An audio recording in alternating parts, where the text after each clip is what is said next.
Senden sonra kalbimi camdan bir çiçek gibi ektim toprağa. Her sabah içinden sessizce bir çığlık filizleniyor.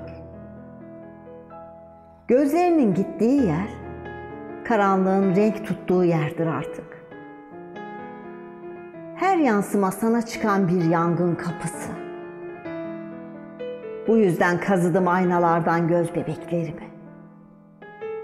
Bu yüzden kazıdım. Ben Afrodit değilim ki.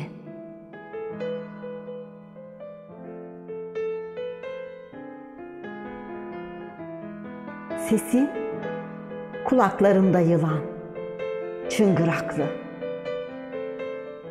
Fısıldadıkça zehirliyor tüm düşlerimi.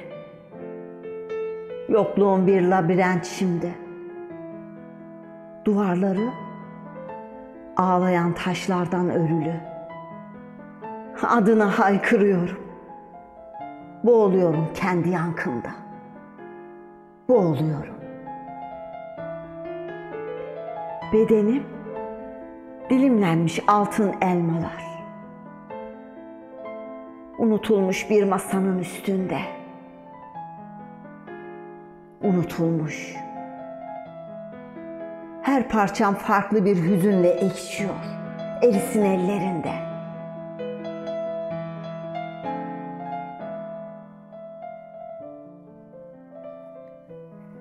Yazdığım şiirler uçarı kelebekler değil artık.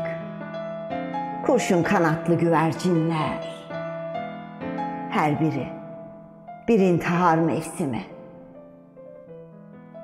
Hatıraların zihnimin duvarlarında siyah beyaz fırtına. Yağmurun değil,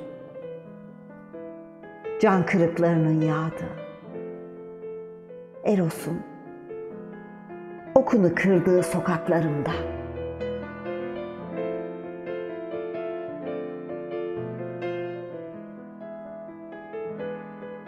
Sen bir rüya değildin, gerçektin. Bu daha çok acıttı uyanınca. Kalbimi çekmecede unuttum o günden beri. Her açtığımda içinde dumanlar çıkıyor. Küle dönmüş gül yaprakları, kan lekeli bir şarkı. Tanrı Erebus'la söylediğimiz kan lekeli bir şarkı. Tanrı Erebus'la söylediğimiz.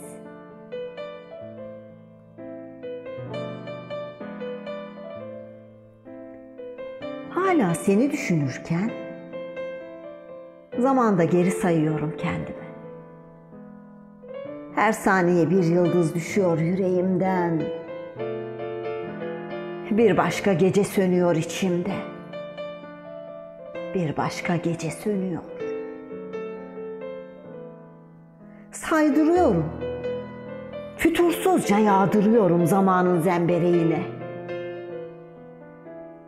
Helios. Ah Helios.